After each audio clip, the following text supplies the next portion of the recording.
কালকে বৈকালে বাড়িতে থাকবি, গ্রামের লোকজন ডাকছি, সালিশ হইব। শোনো বড় ভাই, তোমার আমি আগেই বলে দিই, সালিশের মধ্যে লোকজন থাকবে, তুমি কিন্তু কোনো রকম ঠেলাঠেলি করতে পারবে না। কিসের ঠেলাঠেলি?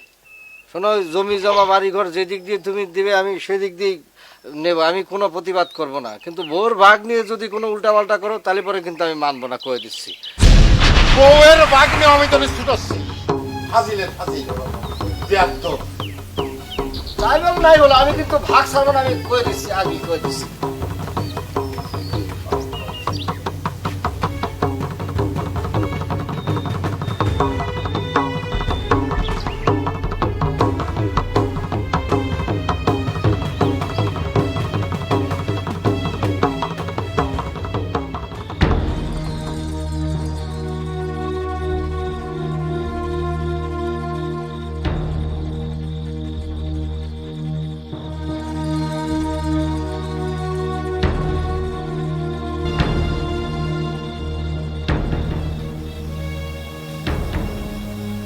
তুমি তো দেখি এমনও রাগে ফুসতেছ।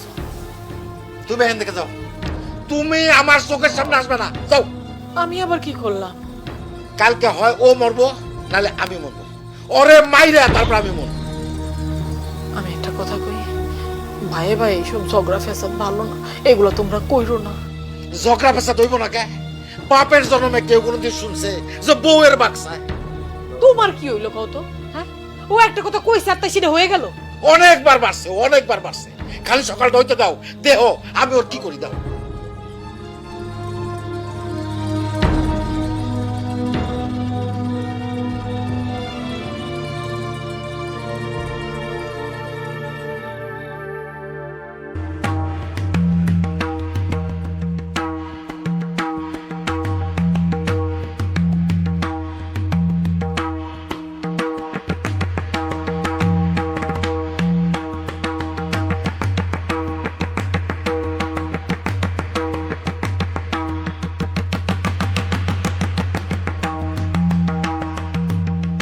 মোটামুটি সবাই এসে পড়ছে।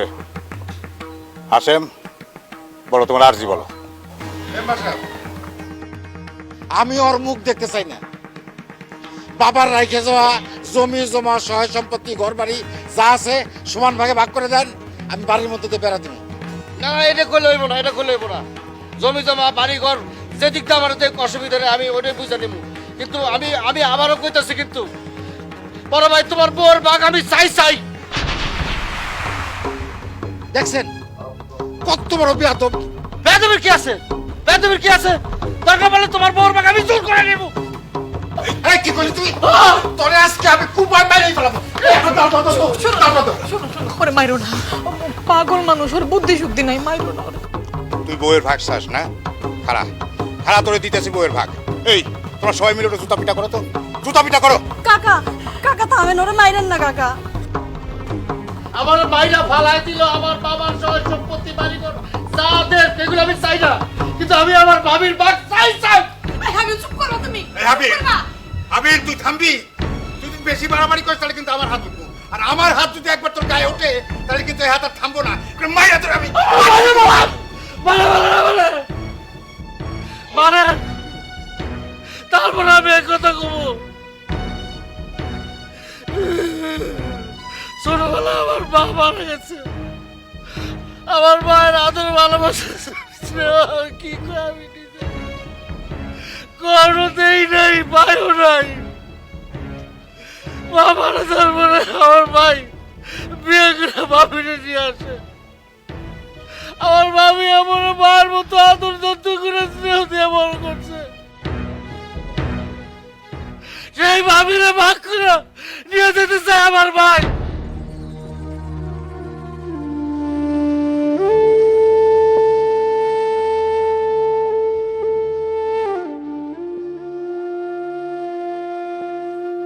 আমি বোঝা গেল আমার ভাবির ভাগ আমি ছাড়বো না, আমার ভাইয়ের ভাগ আমি ছাড়বো না, আমার সহ সম্পত্তি সব নিয়ে যাক,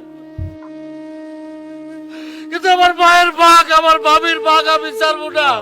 আমার ভাবির ভাগ আমার দিতে হইব, আমার ভাগ দিতে হইব। আমি জানতাম হাবিলের মনের মধ্যে খারাপ কিছু নাই। আমি আগে কইছিলাম আপনারা সবাই ওরে ভুল বুঝতেছেন।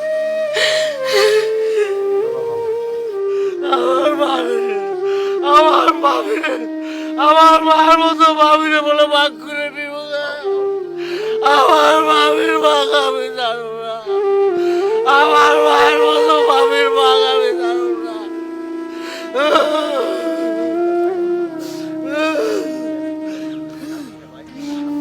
হাবিল, হাবিল, আমরা কেউই বুঝতে পারি নাই আসলে তোমার মাতৃতুল্য মায়ের মতো ভাবির কাছ থেকে স্নেহ মায়া মমতা পাওয়ার লেগেই তুমি এই পাগলামি করছো। আমরা কেউ বুঝতে পারিনি, তোমারে না বুঝে আমরা তোমার প্রতি অন্যায় করছি। ভাই ভাই তোমরা ভাই ভাই মিলামিশা থাকো, এটাই আমরা চাই।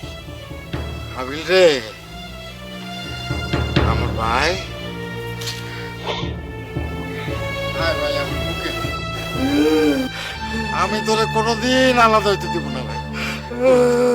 আমার আমার সব সম্পত্তি বাড়ি ঘর সব তুমি নিয়ে। কিন্তু আমার মায়ের মতো ভাবিরে তুই আমার কাছ থেকে খাইবে ভাই আর কইস না ভাই, আমি করতে পারতেছি না ভাই। আমার বুকে ভাই